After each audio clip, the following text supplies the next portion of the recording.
Hi everyone, welcome to our today's Fam Health Special. आज हमारे साथ हैं Dr. Pooja Agarwal, who is a consultant dermatologist at Artemis Hospital, Gurgaon. Ma'am, welcome to Fam Health Special, and thank you so much for taking out the time to talk to us. Please tell us a little bit about yourself. Yeah, so as already said, I am Dr. Pooja. I practice in Gurgaon. I presently work in Artemis Hospital. I have over more than 10 years of experience. I did my MD from AIMS, Delhi. Okay, lovely. We have had the opportunity to work with you earlier as well, and you have always given your valuable inputs. And thank you once again for taking out the time. Ma'am, आपकी field में there's no dearth of patients and there's no dearth of concerns when it comes to skincare and hair care and overall dermatology. Ma'am, अभी जो COVID की crisis है और सब लोग indoors हैं, and there is this emphasis on hand washing. Although it is crucial, it is important that we maintain adequate hand hygiene, लेकिन ma'am उसका एक साइड इफेक्ट ये आ रहा है कि जितना ज़्यादा हम hand sanitizers यूज़ कर रहे हैं, हम इतने ज़्यादा these hand washing products use कर रहे हैं, तो there is a lot of so many people are complaining about rashes and irritation and dryness. तो मैम उसके बारे में कुछ बताइए. See, it's a fact that अभी जो कोविड की सिचुएशन हुई है उसकी वजह से उसका the most important factor in prevention या इसकी जो एपिडेमिक कर्व को फ्लैटन करने का तरीका इज हैंड हाइजीन. वो सबसे इम्पोर्टेंट है क्योंकि वो फैलता ही इट्स अ ड्रॉपलेट इन्फेक्शन जो कांटेक्ट के थ्रू से फैलता है. तो हमें कोशिश करनी कि हम चीजों को छू करके अपने मुंह से, आंखों से या नाक से अपने हाथों को दूर रखें, और कोई भी चीज अगर हम बाहर जाते हैं कुछ छूते हैं, सर्फेस कांटेक्ट होता है तो अपने हाथों को धोएं. बार बार हमें धोना पड़ रहा है.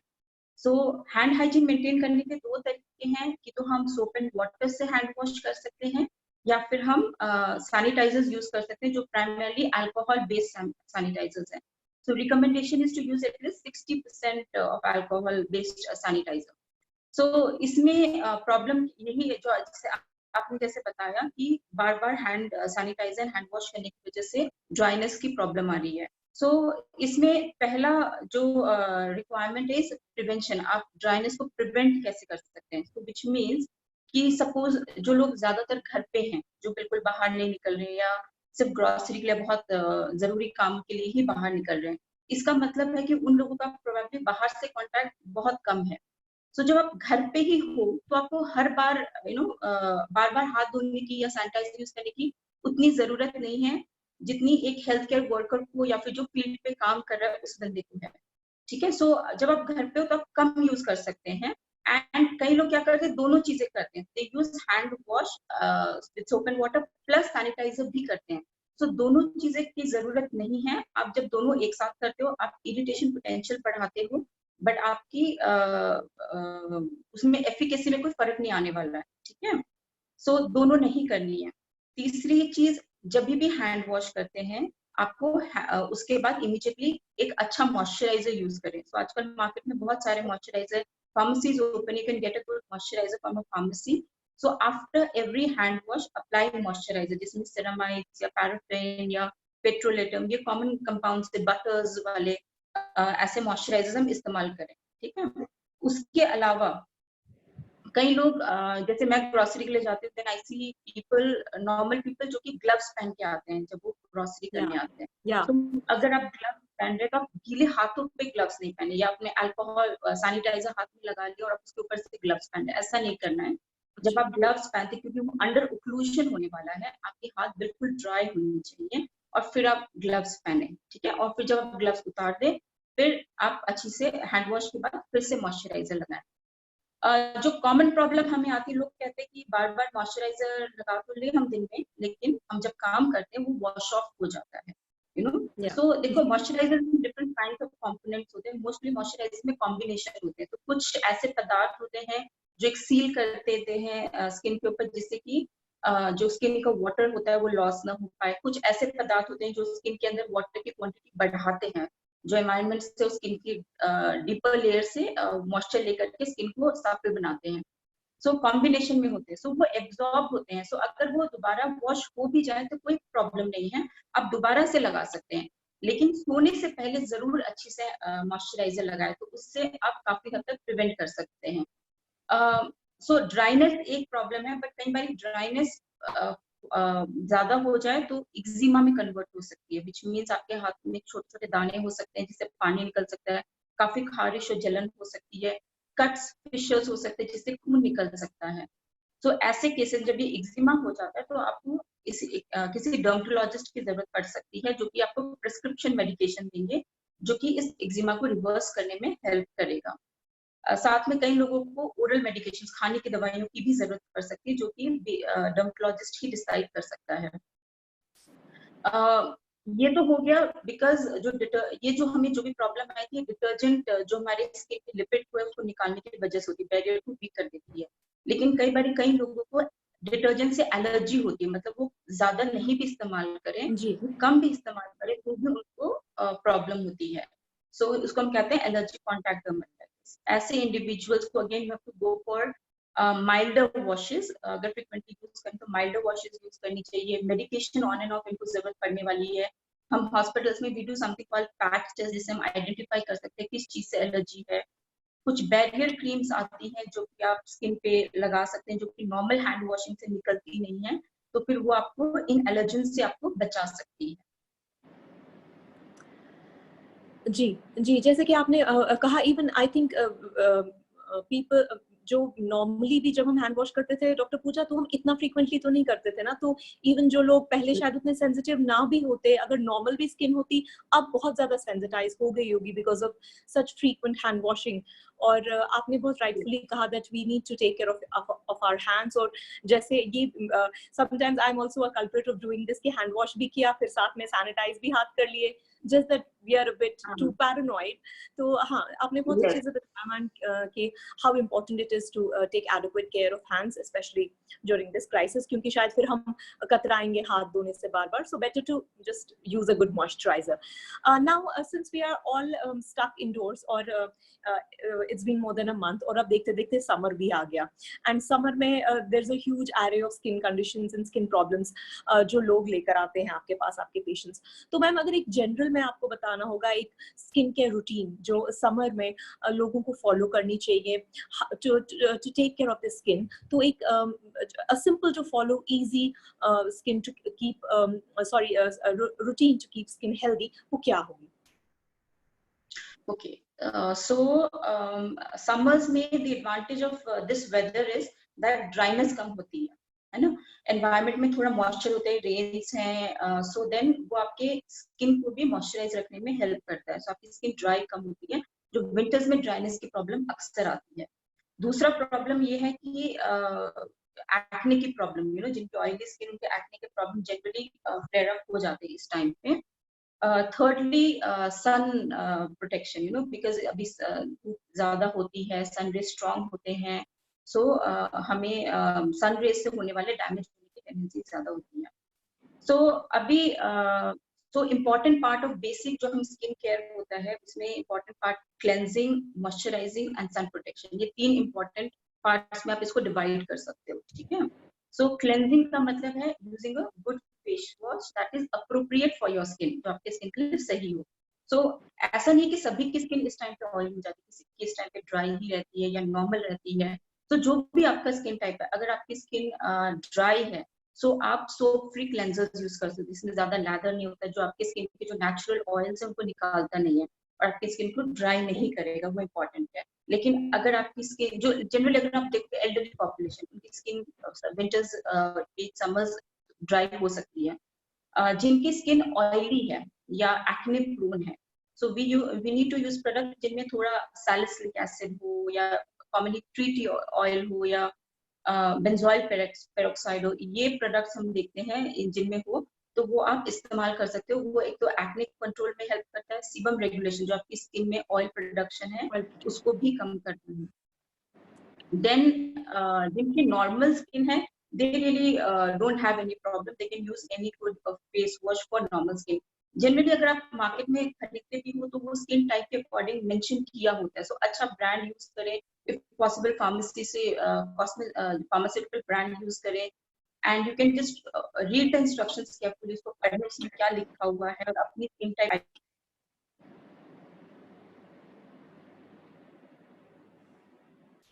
क्या है एंड अकॉर्डिंगली वो आपको गाइड कर सकते हैं। सेकेंड स्टेप जो मैंने बोला कि cleansing and then moisturising. So again, for a dry skin, there are different, there are lots of moisturizers. Moisturizer मैं बता चुकी हूँ, moisturizer में 3 किस्म के components होते हैं, हम कहते हैं occlusive, emollients and humectants. थोड़ा सा could you speak up a bit? थोड़ा ऊंचा बोलना पड़ेगा। Yeah. तो मॉइस्चराइजर्स में 3 किस्म के कंपोनेंट्स होते हैं। सो ऑक्लूसिव्स होते हैं, emollients and humectants, which means कुछ ऐसे पदार्थ जो मॉइस्चर बढ़ाती है स्किन की, कुछ ऐसे पदार्थ जो लेयर बनाती है और स्किन से वाटर को बाहर नहीं जाने देती है, और कुछ हमारी स्किन को स्मूदन करती है। So generally we recommend a combination. So आप फेस वॉश करें, उसके बाद एक अच्छा मॉइस्चराइजर लगाएं। ऑयली स्किन जिनकी है, ऐसा नहीं कि they don't need to use a moisturiser, they can also use a moisturizer. So acne prone skin के लिए different moisturizers आते हैं, so they are oil free, उसमें कोई mineral oil या petrolatum base नहीं होता, जिससे आपके comedones मतलब acne होने की tendency कम रहती है। So or you can use those kind of moisturizers. And thirdly, sunscreen. So sunscreen में ये है कि sunscreen सबसे important product है। So you know, we patient रोज आता है, देख से कि हम एक हेल्दी स्किन कैसे मेंटेन कर सकते हैं। आप कुछ भी ना करें, आप सब कुछ भूल सकते हैं, आप नॉर्मल प्रोडक्ट्स यूज कर सकते हैं, बट एक सनस्क्रीन यूज करना जरूर याद रखिए, because sun exposure, UV radiation जो होता है वो हमारी ज्यादातर स्किन के लिए स्किन प्रॉब्लम्स के लिए रिस्पॉन्सिबल होता है। सो फॉर एग्जाम्पल, अगर एक्ने है तो एक्ने की वजह से जो मार्क्स रह जाते हैं, पिगमेंटेशन रह जाते हैं, या रेड स्पॉट्स रह जाते हैं, या स्कार्स रह जाते हैं, सो वो अगर सन एक्सपोजर में बहुत ज्यादा होता है, सो अगर आप सन प्रोटेक्शन करते हैं तो आपका सीक्वली ऑफ एक्ने भी कम होगा। पिगमेंटेशन में सन का बहुत बड़ा इंपॉर्टेंट रोल होता है, सो इसीलिए उनके sun protection all the more mandatory हो जाता है। पीपल आस्क मी कि एंटी एजिंग के लिए हमें क्या करना चाहिए, कौन सा प्रोडक्ट यूज करना चाहिए। सबसे पहला तो सनस्क्रीन ही है, प्रोटेक्शन, यू नो, कि यूवी रेडिएशन जो आपका कोलाजन इलास्टिन को डीजेनरेट करके आपकी लाइंस एंड रिंकल्स से सैगिंग कर रहा है, आपको होने तो मत दीजिए। तो उसके लिए आपको सबसे पहले सनस्क्रीन ही इस्तेमाल करनी है।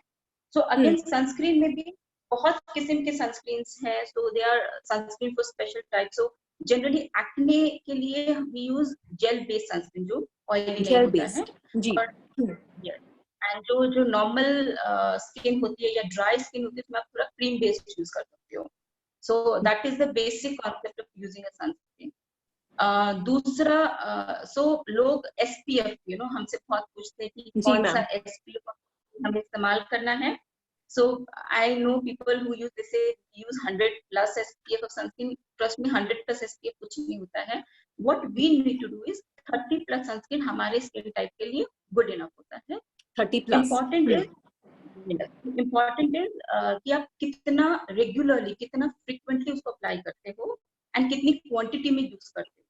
तो हमारे पास ऐसे बहुत सारे लोग हैं जो कहते हैं हम सुबह एक बार सनस्क्रीन लगाते हैं, that's it, but that is not enough.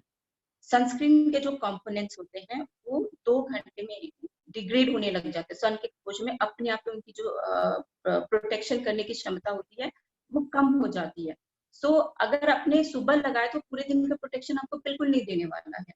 So ideal guideline क्या कहती है कि आप सुबह एक बार सनस्क्रीन लगाओगे 20 minutes before you step out, and पहले घंटे में आप उसको रिपीट करिए, एंड फिर हर 2 से 3 घंटे में आप उसको रिपीट करते रहिए। ठीक है? तो अभी जैसे कि हम इंडोर्स हैं, तो लोग, हम सोच रहे हैं बाहर तो जा नहीं गए, हमको क्या जरूरत है। देखिए, हमें बाहर जाने की जरूरत नहीं, सन हमारे घरों में आता है। ठीक है, जब रोशनी होती है हमारा घर अंधेरा नहीं रहता है, सनरेज अंदर आते हैं, विजिबल लाइट, इंफ्रारेड सब आती है, तो यूवी रेडिएशन भी अंदर आता है। ठीक है, तो चाहे आप इंडोर्स हो या आउटडोर्स हो, आपको सनस्क्रीन लगाने की जरूरत है। दूसरी चीज, आजकल हमारा स्क्रीन टाइम बढ़ गया है, चाहे हम कंप्यूटर के सामने, टेलीविजन के सामने। Now even these lights are known to emit radiation जो कि हमारी स्किन को हार्म करती है, तो उसके अगेंस्ट भी आपको सनस्क्रीन इस्तेमाल करने की जरूरत है। ठीक है, सो सनस्क्रीन को रिप्लेस नहीं किया जा सकता है। That is the most important product that use for day to day skin care. Lastly मैं एक बात बस ऐड करना चाहती हूँ कि हमें नाइट क्रीम ऐड कर सकते हैं, जैसे मैंने जी मैम। बताया।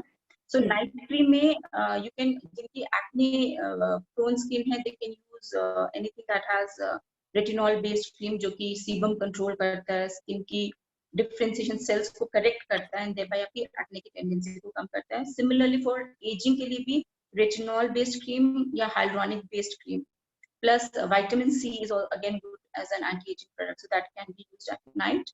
And for a normal skin, जिनको कोई major problem नहीं, you can use a moisturizer, but obviously all of us are aging, some amount of night cream would be required. I mean, हम would सबको be जरूरत है। required. जी जी ma'am.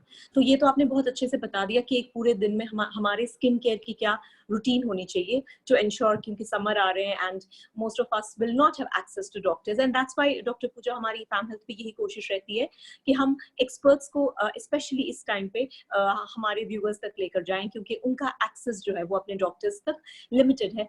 इसी के चलते हमने जब अपनी कम्युनिटी मेंबर्स को बताया दैट हम डॉक्टर पूजा के पास जा रहे हैं, so one of the questions that popped up, that was a very common question, was about dark circles. तो मैम डार्क सर्कल्स क्या हो, is it possible कि वो फेड होते हैं, और अगर होते हैं तो उनको कैसे कम किया जा सकता है? देखो, डार्क सर्कल एक it is one of the difficult problems in dermatology, जिसको हम 100% करेक्ट नहीं कर सकते हैं। I mean that's a fact, वो एक हमारी limitation and we agree to that, है ना। पहले हमें ये समझना पड़ेगा कि डार्क सर्कल्स होते क्यों हैं, ठीक है। सो बहुत सारी है। एक तो किसी को जेनेटिक टेंडेंसी होती है, you see a lot of members in the family will have dark circles, है ना। सो उनकी अपर एंड लोअर आईलिड थोड़ी डार्कर होती है। जी। जिनको एलर्जिक टेंडेंसी होती है, हम कहते हैं उनको एटोपिक इंडिविजुअल, सो उनमें डार्क सर्कल एक प्रोमिनेंट फीचर हो सकता है। सो अगेन थर्डली, जो हम पिगमेंटेशन है, जो हम day to day sun exposure और या फिर पोल्यूटेंट्स को एक्सपोज होते हैं, उसकी वजह से हमारी skin including around the eye area जो वो डार्कन हो सकती है। एंड लास्टली, जो आजकल हमारा बहुत ज्यादा यूसेज है गैजेट्स का, यू नो, कंप्यूटर, फोन, सो उसमें क्या होता है कि बिकॉज हम कंटिन्यूसली अपनी आईज यूज करते हैं, वहाँ पे उसके अराउंड जो मसल्स होती है वो कंटिन्यूसली कॉन्ट्रैक्ट रिलैक्स करती हैं। सो उसकी वजह से जो वेसल्स हैं वो उसे रेड ब्लड सेल्स हम कहते हैं, वो लिबरेट होती है, जो कि पिगमेंट प्रोड्यूस करती है, जो कि आईज के अराउंड, क्योंकि आई की जो स्किन होती है बड़ी पतली होती है, उसके नीचे को बहुत ज्यादा सपोर्ट होता नहीं है, तो वो आईज के अराउंड डिपॉजिट करके वो कलर देती है। ऑल्सो कई लोगों की आई के नीचे वाले हिस्से में एक जो ब्लड वेसल्स हम कहते हैं वो प्रोमिनेंट होती है, जो उसका ह्यू, उसका कलर भी स्किन को आता है, उसकी वजह से भी वो डार्कन लगती है। एंड एक और कारण होता है बोनी स्ट्रक्चर, जिसको हम कहते हैं tear trough deformity, which means कि जो हमारी आंख की बनावट है, बोन की बनावट है, वो इस तरीके की है कि अंडर आई एरिया में फैट नहीं है। सो यू कैन सी एक लाइन आप देख सकते हैं आई के नीचे वाले लोअर आईलिड और चीक के बीच में, यू नो, वो जो डिग्रेडेशन होती है वो ग्रेजुअल नहीं होती है। सो वो हिस्सा क्योंकि वो धंसा हुआ होता है, तो वो लाइट वो डार्कर नजर आता है as compared to other other areas. So these are the causes of dark circles.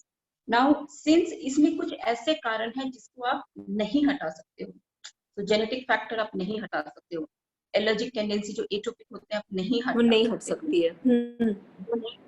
आज के टाइम पे जो गैजेट्स का यूज है वो नहीं जाने वाला है, यू नो, बिकॉज सब कुछ जब डिजिटलाइजेशन हो रही है तो और ही बढ़ने वाला है with time, that's not going to get less.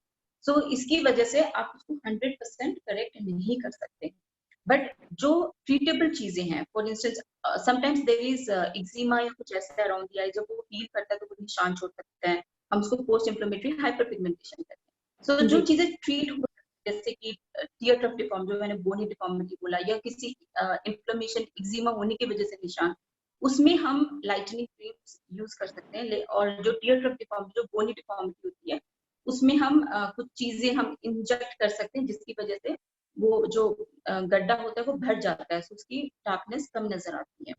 So these some of the treatable thing जो हो सकता है। बाकी हम एक रेजिम फॉलो कर सकते हैं, जिससे हम उसको बढ़ने से रोक सकते हैं या लाइटन की टुवर्ड्स रख सकते हैं, but it's not a few days या फ्यू मंथ्स का काम नहीं है, इट्स अ रेगुलर थिंग। अगर हम ये सोचते हैं कुछ दिन ऐसा करेंगे और फिर हमारे ठीक हो जाएंगे, फिर हमें कुछ करने की जरूरत नहीं है, ऐसा नहीं होने वाला है, आपको रेगुलरली ही करना पड़ेगा। So which means under eye area के लिए हम लाइटनिंग क्रीम्स हम रिकमेंड करते हैं. So this will be done by dermatologist after examining your skin. वो आप रात में या दिन में जैसे भी वो एडवाइस करे उसके हिसाब से आप इस्तेमाल कर सकते हैं. सनस्क्रीन आप अंडर आई एरिया में यूज कर सकते हैं, बट आईलिड मार्जिन के बहुत क्लोज नहीं लगाना चाहिए क्योंकि वो आईज में इरिटेशन करती है. कुछ सनस्क्रीन आती है जो जिसमें लिखा होता है they are ophthalmologically tested, so which जी is okay to be around the eyes, तो आप उनको लगा सकती हैं. बट जनरली ओवरऑल एक्सपीरियंस यही रहता है कि जब भी आप बहुत क्लोज टू द आईज लगाते हो और आप अपने आईज रब करते हो तो वो आंखों में लगती है, फिर वाटरिंग हो जाती है, स्टिंजिंग करती है. सो दैट इज वाई से कि लोअर आईलिड में लगाओ, अपर आईलिड लगाओ, बट उनको वेरी क्लोज. देन इसके अलावा हम कुछ ट्रीटमेंट्स होती है जो हम हॉस्पिटल में कर सकते हैं. So again I think we will not discuss those treatments today, but घर में हम क्या कर सकते हैं, जैसे हम स्क्रीन टाइम कर रहे हैं, सो जी कंटिन्यूअस यूज से अवॉइड करें. आप बीच बीच में रिलैक्सेशन करिए, बीच बीच में आप उठ जाइए, थोड़ा सा आइज को रिलैक्स करिए. आप you can use this tea tree bag, जो टी ग्रीन टी बैग्स होती हैं, टी बैग्स होती हैं, जी आप उनको वाटर में सोक करके फिर वो थोड़ा सा ठंडा कर लीजिए फ्रिज में रख करके, and then you can put it on your eyes. तो वो जो तो अंडर आई बैग्स को भी हेल्प करती कम करने के लिए. So these are the things that we can do, but the important thing to understand is there is no cure. People, लोगों को लगता है कि ये जा क्यों नहीं सकता है. It's a dynamic thing, we are living beings. हम रोबोट नहीं है, प्लास्टिक नहीं कि क्लीन कर दिए, एक दिन लगा दिए and then nothing will happen to us. और स्किन तो एक्सटर्नल ऑर्गन है, वो तो सारी जो एनवायरनमेंट का सारा टॉर्चर है वो बियर कर रहे हैं. सबसे सो पहले उनको जरूर. यस. जी जी मैम, मुझे लगता है कि ये this needed to be spoken, क्योंकि बी इट द जो टीवी पे क्या क्या एड्स चल रहे होते हैं, और when we go to malls वहां पे क्या क्या दावे करती हैं companies and cosmetic these various brands. So this I think you have put it really, I think this is something that people need to know, that ये completely तो नहीं जाएगा, एंड जो चीज हमारे हाथ में है वो हमको करनी है. जैसे स्क्रीन टाइम लिमिट करना है, आईज को रिलैक्स करना है, maybe good sleep can also help to some extent. Ma'am I your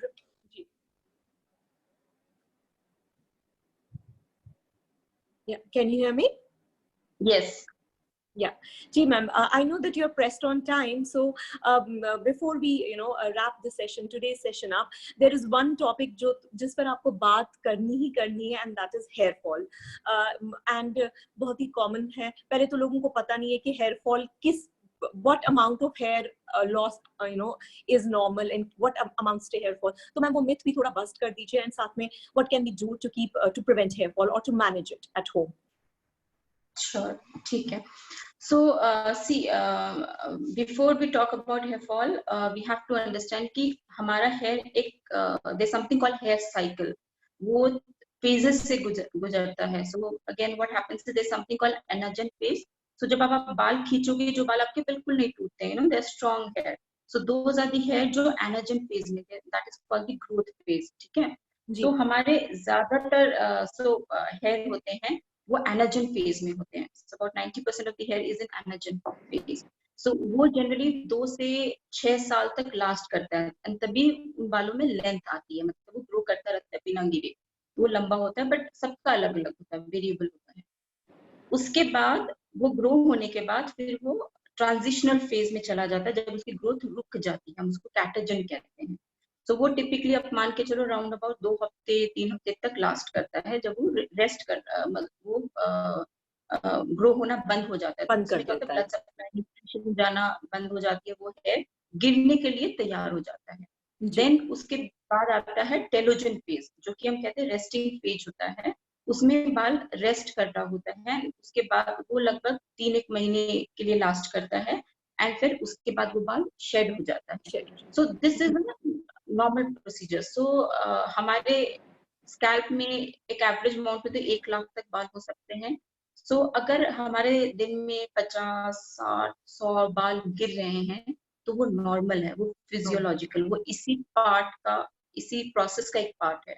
ठीक है. सो उसमें हमें घबराने की कोई जरूरत नहीं है. हमारे रोज बाल गिरते वो इम्पोर्टेंट नहीं है, बट जो ये ऐसे बाल गिरते हैं वो दोबारा से रिग्रो है ना.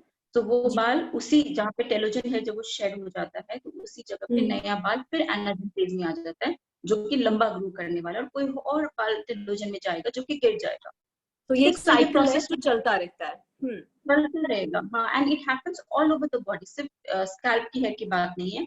अगर आप कभी देखेंगे आपके आईब्रोज के बाल गिर रहे होते हैं, आपके आई लैशेस के बाल गिर रहे होते हैं, it's a normal process. Body hair हमारे इतने फाइन और छोटे होते हैं कि हम वो अप्रिशिएट नहीं कर पाते, बट उनके साथ भी सेम प्रोसेस चलता है। जी। बॉडी हेयर की लेंथ नहीं आती क्योंकि उनका एनर्जी पे शॉर्ट होता है, कम होता है, तो इसीलिए वो लंबे नहीं होते, बल्कि स्कैल्प हेड लंबा, उनका एनर्जी फेज लंबा होता है, इसलिए वो लंबे हो जाते हैं बाल। ठीक है, जी। तो ये एक जी। बेसिक कॉन्सेप्ट है। इसीलिए जब हमारे पास लोग आते हैं हेयर फॉल बोल के, so first we have to understand कि एक्चुअली हेयर फॉल है भी या नहीं, है ना। सो हम पहले, हम बहुत क्रूड मेथड है, बट हम स्कैल्प एग्जामिन करते हैं, हम ओवरऑल डेंसिटी देखते हैं कि हमें कहीं डेंसिटी ओवरऑल ठीक लग रही है या नहीं लग रही है। हम थोड़े बाल खींच के देखते हैं, हम पुल टेस्ट करते हैं, जिससे हम देखते हैं हमारे हाथों में कितने बाल निकल आ रहे हैं। ये बहुत क्रूड मेथड है, बट हम करते हैं, so just to get an idea कि एक्चुअली कितना हेयर फॉल हो रहा है। अगर हमें लगता है कि हम हेयर पुल करते हैं और 10% ऑफ द हेयर हमारे हाथों में आ रहे हैं, तो मान के चलो अगर मैंने 60 बाल हाथ में पकड़े और 6 बाल निकल आए, तो मैं समझूंगी कि हाँ शायद इस पर्सन को हेयर फॉल हो रहा है, या फिर मुझे स्कैल्प थोड़ा विजिबल हो रहा है, या फिर बाल की ग्रोथ रीग्रोथ मुझे नहीं दिख रही है, बहुत ही फाइन हेयर दिख रहे हैं, तो मैं सोचूंगी कि ठीक है, इस प्रोबेबली हेयर फॉल है। ठीक है, नाउ वंस हेयर फॉल आप आइडेंटिफाई करते हो, हेयर फॉल अलग अलग किस्म की होती है, so it's not like this सारी हेयर फॉल एक किस्म की नहीं होती है। सो जी। और देयरबाय उनका ट्रीटमेंट भी डिफर करता है। जी। So so I just tell you the names of some of the common forms of hair fall. So जो कॉमनली हमारे पास आते हैं, जिसको कहते हैं टेलोजन एफ्लूवियम। टेलोजन एफ्लूवियम का मतलब है कि सडनली जो टेलोजन हेयर होते हैं वो बहुत सारे, जितने शेड होने चाहिए उससे भी ज्यादा शेड हो रहे होते हैं।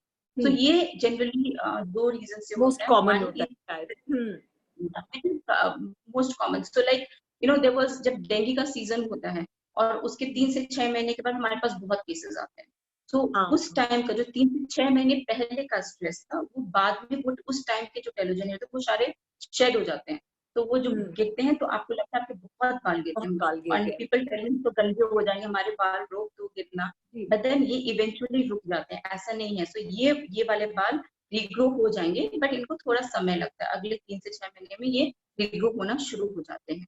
तो इसमें घबराने की बात नहीं, हम थोड़ा सा न्यूट्रिशनल सप्लीमेंट्स दे देते हैं कुछ, अगर क्योंकि पेशेंट इतना एंशियस होता है, so we have to help them, some उनकी एंजाइटी भी कम करनी या। होती है, सो या। Help we give them some amount of medication to take them through that period. दूसरा ये होता है कि इस पीरियड में लोग हेयर, जब भी हेयर फॉल होता है, लोग हेड मसाजेस करना शुरू कर देते हैं, different kind of stuff, onion, ginger, different kinds of oil. Now हम कहते हैं कि हेड मसाजेस नहीं करो, रीजन नहीं बीइंग कर। कि आपके हेयर ऑलरेडी वीक है, जब आप मसाज करते हो आप और हेड पुल आउट कर रहे हो, एंड देन विजिबली आपकी, जब आपको हेयर फॉल आपको ज्यादा, आप और स्ट्रेस्ड आउट हो जाते हो, आप और पैनिक या। हो जाते हो। सो इसीलिए वो नहीं करना है, बी जेंटल, हल्का सा अगर आपको ऑयल करना भी है तो ऑयल आप लेंथ पे लगा लीजिए as conditioner, and then gentle shampoo करना है, जब हेयर ड्राई करते हैं हल्के से करना है, एंड ग्रेजुअली ओवर टाइम भी ठीक हो जाता है। कई बारी न्यूट्रिशन, हम कहते हैं क्रोनिक टेलोजन एफ्लूवियम, जो कि लंबा 6 महीने से भी आगे खिंच जाता है, सो उसमें भी रूल आउट में न्यूट्रिशनल डेफिशिएंसीज तो नहीं है, तो we have to get some blood test done. Now again कई बार लोग तैयार ही नहीं होते कि जांचें करानी, क्यों जांचें करानी है, सो कहते हैं ट्रीटमेंट, ब्लाइंड ट्रीटमेंट करने से बेटर है जान करके ट्रीट कर रहे हैं, है ना। So you know what you R G. Treating, आपको पता है, बट आपको देखना है कि सामने वाले पर्सन को क्या डिफिशियंसी है, और हम उसके लिए स्पेसिफिक ट्रीटमेंट कर सकते हैं, क्योंकि नहीं तो फिर अगर हम 3 महीने बाद टेस्ट कराएंगे then we will lose on time, और आज ही हम अगर हम उसके लिए स्पेसिफिक न्यूट्रिएंट स्टार्ट कर देंगे तो वो बेटर हो जाता है। So iron deficiency is a very common problem females in India, हमारा हीमोग्लोबिन बहुत ज्यादा कभी भी नहीं होता है। एक तो न्यूट्रिशनली हम अपना ध्यान रखते हैं compare to other members of the family, दूसरा मेंस्ट्रुएशन से we lose iron from the lot blood. Body, जी। so that is why females में it's a very common problem. So hemoglobin सिर्फ एक पैरामीटर नहीं, हमें आयरन स्टोरेज हेयर फॉल के लिए इंपॉर्टेंट है, so what we do is something called ferritin levels हम कराते हैं, जिससे हम देखते हैं कि वो अपने अप्रोप्रिएट लेवल पे नहीं है, देन प्रोबब्ली इवन अगर आपका हीमोग्लोबिन 12-11 के आसपास है फिर भी आपको हेयर फॉल होगा. So we need to bring the iron store to a better level. जी. Then vitamin B12 deficiency, vitamin D deficiency. So these are other things that can lead to hair loss. So हमें ये भी करनी होती है. Then there's something called pattern hair loss. ठीक है. Pattern hair loss में क्या होता है कि एक पर्टिकुलर पैटर्न में आपके बाल जाते हैं. सो हम कॉमनली मेल्स में देखते हैं जिनके ये साइड से बाल पीछे चले जाते हैं, हेयर लाइन धीरे धीरे पीछे जाने लग जाती है, मेल पैटर्न यहाँ से कम हो जाती है. हाँ, सो मेल पैटर्न बॉल्डनेस जो हम कहते हैं. सो पैटर्न इसलिए कि दे अकर इन अ पर्टिकुलर पैटर्न हम कहते हैं. So now this is not nothing related to nutritional deficiency या स्ट्रेस रिलेटेड नहीं है. बढ़ सकता है स्ट्रेस से, न्यूट्रिशनल से और बढ़ सकता है, लेकिन वो प्राइमरी कारण नहीं है इसका. इसका कारण है हार्मोन्स, है ना. सो जो मेल्स में टेस्टोस्टेरोन हार्मोन होता है वो उन एरियाज के बालों को धीरे धीरे पतला कर देती है. हम कहते हैं मिनिएचराइजेशन होती है हेयर फॉलिकल, जिससे वहां के बाल कम होने लग जाते हैं. सो एंड और गायब हो जाते हैं. सो इसमें बॉल्डिंग होती है. टेलोजन एपिलोपी में बॉल्डिंग नहीं होती है. इवेंचुअली बाल आने ही आने हैं. They will not get bald. Their hair will come back. But these are the people who can get bald if we do not intervene. And इसमें rather than taking supplement, there are very specific treatment जो हम करते हैं. So कुछ serums आती हैं, topically सबको पता होता है minoxidil and other products as well. And then कुछ खाने की दवाइयाँ आती हैं. जी, कुछ so these are the multivitamins. things that we can do. Yes, and then there are certain treatments, जो कि हम hospital based में करते हैं, which can help in reversing this kind of hair fall. But जहाँ पे टोटल बॉल्ड हो चुका होता है, जहाँ से बाल बिल्कुल गिर चुके होते हैं, कोई नहीं है, वहाँ पे संभावना कम रह जाती है. बट मैं ना नहीं बोलूंगी. We have seen some patient doing pretty well, but then yes, कम हो जाते हैं. And then at last hair transplantation can be resort for these kind of people. Then female में भी pattern hair loss होता है. तो अगर आप menopause जो सीनियर फीमेल्स को हम देखते हैं, तो अगर आप देखो कि आपकी ये जो मिडिल एरिया होती है, फ्रंटल पार्ट जो हम कहते हैं, मांग बनाते हैं, उसमें स्कैल्प दिखना शुरू हो जाती है ना. सो नाउ उसमें क्या हो गया. So now again this is also not eligible. इसमें भी हार्मोन की वजह से हेयर फॉलिकल मिनिएचराइजेशन हो चुके हैं, वो वहां से बॉल्ड हो गए. Again these need specific treatment similar like कुछ हद तक मेल पार्टन बॉल्डनेस में जैसे हम ट्रीट करते हैं उसी तरीके से, बट थोड़ा डिफरेंट होता है फीमेल्स में. So again so now these people need to go to dermatologist. हम घर बैठे इनका इलाज नहीं कर सकते हैं.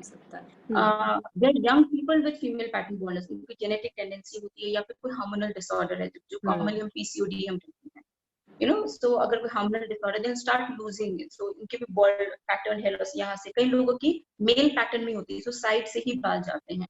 So again we have to examine and we have to accordingly treat them. ठीक है ना.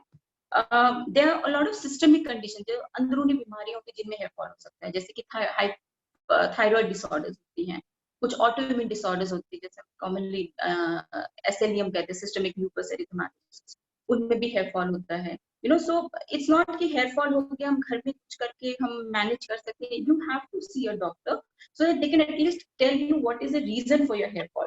नॉर्मल हेयर फॉल है, फिजियोलॉजिकल है या कुछ पैथोलॉजिकल है, and then accordingly you can treat it, है ना.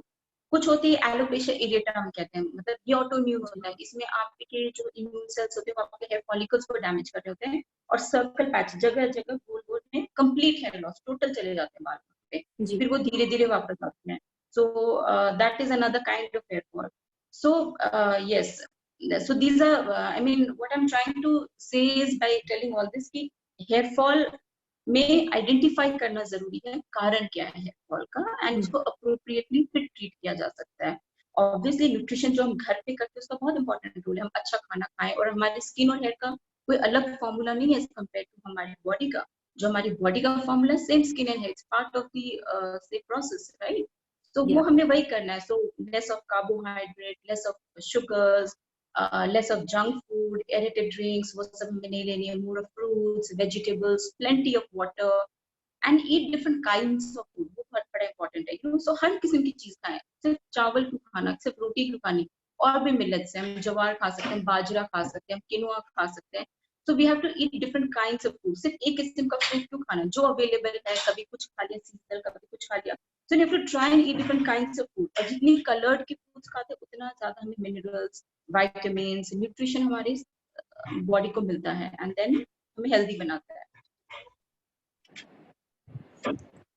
जी, जी मैम, आपने एक बहुत ही in an elaborate, in step wise and in a very comprehensive way explain किया हेयर फॉल को, एंड मुझे लगता है इससे लोगों को ये बेनिफिट मिलेगा और उनको ये समझ में आएगी कि हर हेयर फॉल एक जैसा नहीं है, हर किसी को सबसे पहले हेयर फॉल नहीं है, हर हेयर फॉल एक जैसा नहीं है, एंड अलग अलग तरह के कॉजेज हैं, तो इसीलिए उनकी ट्रीटमेंट जो है वो भी वेरी करेगी. This was really comprehensive ma'am, thank you so much for this.